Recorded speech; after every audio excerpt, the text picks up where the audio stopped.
We're here now with Jason Sterner, PBA champion, who decided to join us today for our CCFA PBA challenge.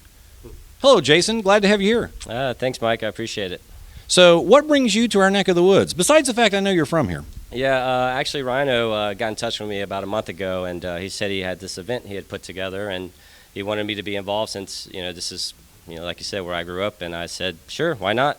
And I was all game for it, so I showed up in here, and I got to, bowl with all my friends and family. It's been quite an overwhelming experience, so. Well, that's great. We were really glad to have you here. Did you find the format that they decided to play over the weekend to be a little different than what you had played before?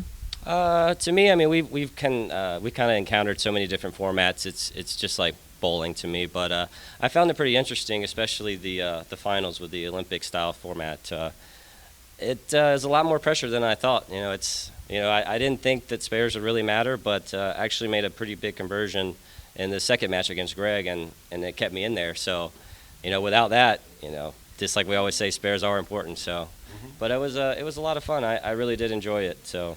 Well, good. I know I enjoyed watching it. It seemed a little bit like X-bowling and a little bit like some of the WTBA format that they had that we saw earlier this year, though that was done more like a tennis format where you got ahead or behind instead of a total pinfall.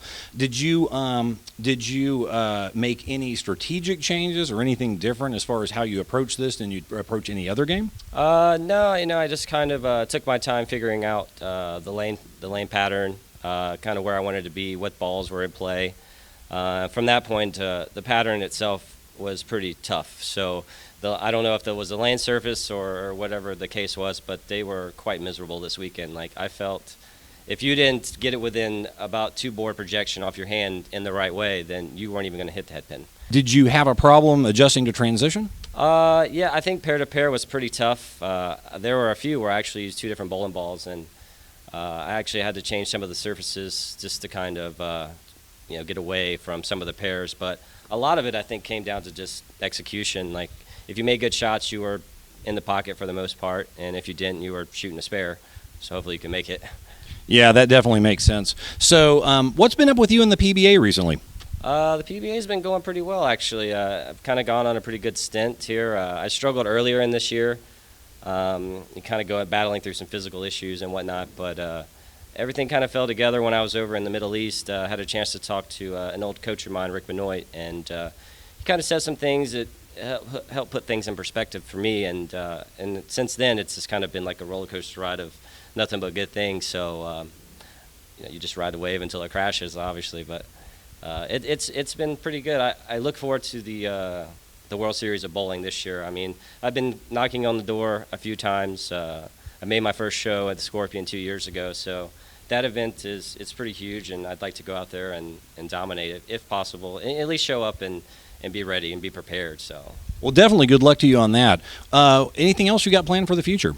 More bowling, believe it or not. It's the next 3 or 4 weeks. It's a pretty steady diet of bowling, and actually in 2 or 3 weeks I'm going to Korea again for the second time. So for the Samho Cup, and last year was an unbelievable experience. So hopefully this year I can go in there and make it a little bit further into the tournament. But the people over there were really awesome. They were more than welcoming, and I really enjoyed my time. So. Yeah, Korea and Japan both love bowling. Yeah, yes. I mean, some of the leagues in Korea have payouts in the hundreds of thousands of dollars. Absolutely, and their culture over there, there's so much respect to the game. And I'm guilty of it as well, but a lot of people, when they bowl bad, they show it. And, I believe you got to vent a little bit sometimes, but there's a proper place to do it. And you take that over there, and, I mean, they, like, cut your legs off or something. It's they don't mess around with that. Yeah, I definitely understand. And you really are. You're the epitome of cool when you're out there playing. I have not actually seen you get mad, and I'm a PBA junkie. I'm doing a good job hiding it then. Special thanks to Dave Clark for and Rhino for putting this all together. It's been quite a great experience. So look forward to next year, guys. Well, thank you very much for joining us, and good luck to you in the future. Thanks, Mike.